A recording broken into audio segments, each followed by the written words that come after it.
All right, legends, we're in a new city, San Francisco time. Off to see the Golden State Warriors play Game 3 of the playoffs tomorrow, so that'll be fun. But we have two games to analyse here, and the Raiders got up against the Dogs. This is obviously a game between two of the bottom dwellers, and unfortunately the Dogs couldn't get a win after they beat Roosters last week. And what does that say about the Roosters? That's for sure. Very, very interesting. But finally, it happened for Matty Burton. He had that breakout game, and we spoke about this round exactly being the one that you'd be looking to bring him into your side, and if you could hold him through the tough times, then you'd get some benefit out of him. And finally, 480 kick meters, the 140 run meters was the big one. Just allowed him to end up with 11 tackle breaks and then end up with a try as well. So that was really, really nice to see. For anyone who owns Burton, my head-to-head team stuck strong, thankfully, with him, and I think he's going to be really important in the center position, especially, and potentially in the half. So Matty Burton did a great job there. Tavita Pangai with another 60, so averaging 51 now for the season. So he's had a couple of low ones in there, and obviously those couple of higher ones around that 60 mark really helps him out, and he's priced just under that 50 mark. So he's been good for anyone that's owned him.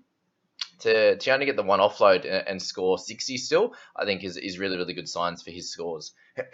Jeremy Marshall-King's an interesting one there, another 53, so averaging 45.7, not really an option. The biggest one for this week, obviously, as a big buy-in target was Adam Elliott. Him and Burton being two pretty important factors this week, and they both scored really well.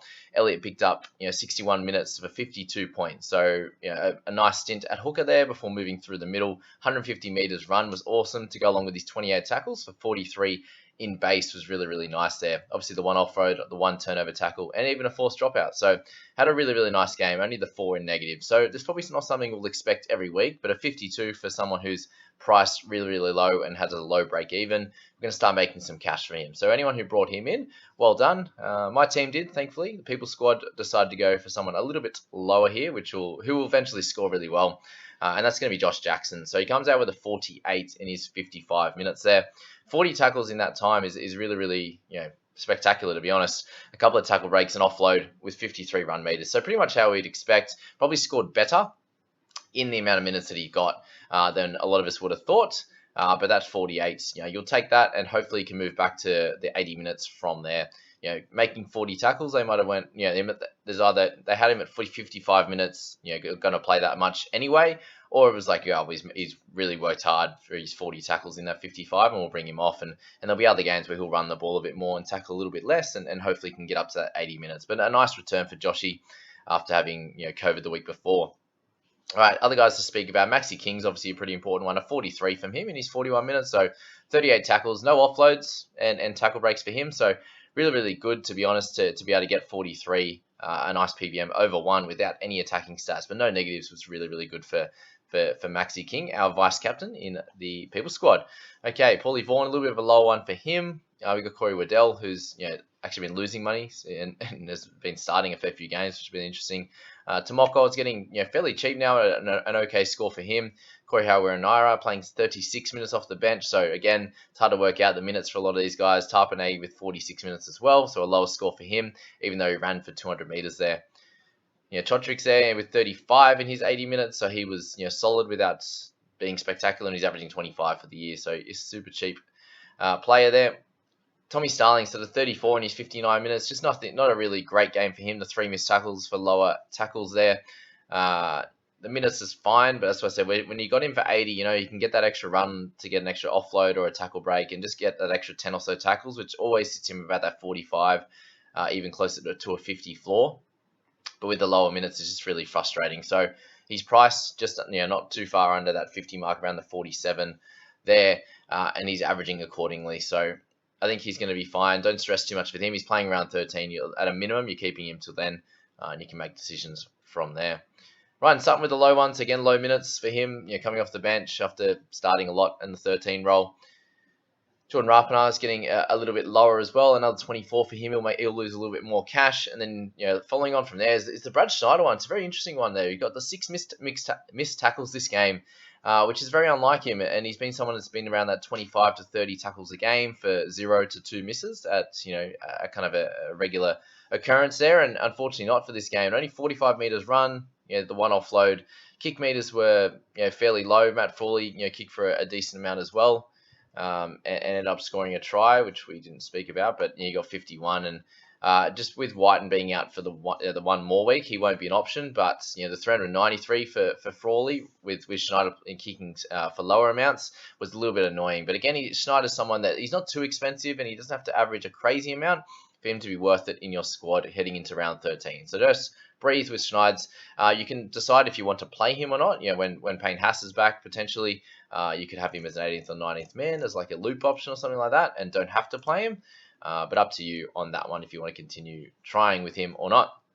Okay, the Panthers and the Eels. So, really nice, really good try scoring, to be fair. The tries in this game were very slick, and it was obviously a great back-and-forth game. 22-20 for the Panthers, having their first loss of the season. So, well done to the Eels. Obviously, Cowboys are an incredible outfit if they can beat Eels 35-4, and then the Eels can beat Panthers. So, Cowboys are the best, Eels are second best, and Panthers suck. So, whatever. Isaiah Papali'i with 81. So him not being in my team is a real killer. Thankfully, we have him in the People's squad. Just continues to dominate. And this one was mainly around just the base. He had 66 in base there, 18 points through tackle breaks, the 3 misses, and a line break. So Papali'i just one of the best players in the fantasy game. So well done to him. Coruscant coming back with a few, a really nice game here. 2 tries, 58 tackles there was special. So well done to him. Of course, Reed Mane comes out and starts to score a lot better in this game, up to an average of 47, which is still super low compared to what we were hoping and expecting, but a nice game for him for the small amount that would own him, which would be 6%. So it was a lot higher, obviously, early in the season when I owned him. Ryan Madison keeps scoring really well off the bench. His PPM has been incredible, but we need him to play 80 minutes to be worth it for anyone's squad, given he's averaging his price just under 50. Dylan Brown, so 64. A return to the 6 role was nice.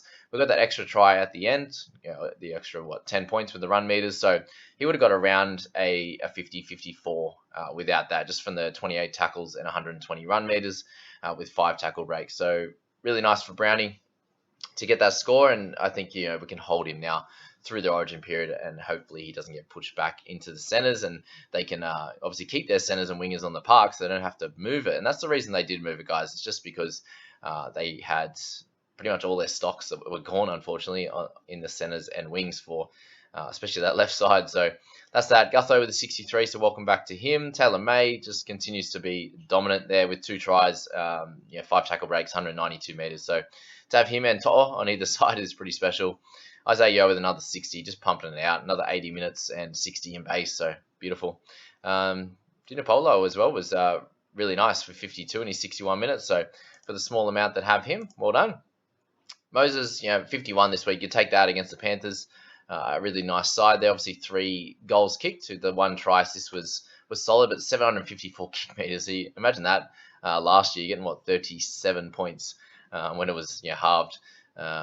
But yeah, so just a solid game for him, and you hope for that, a 51. Obviously, after his lower score last week, everyone was talking about trading him out, but he'll be fine.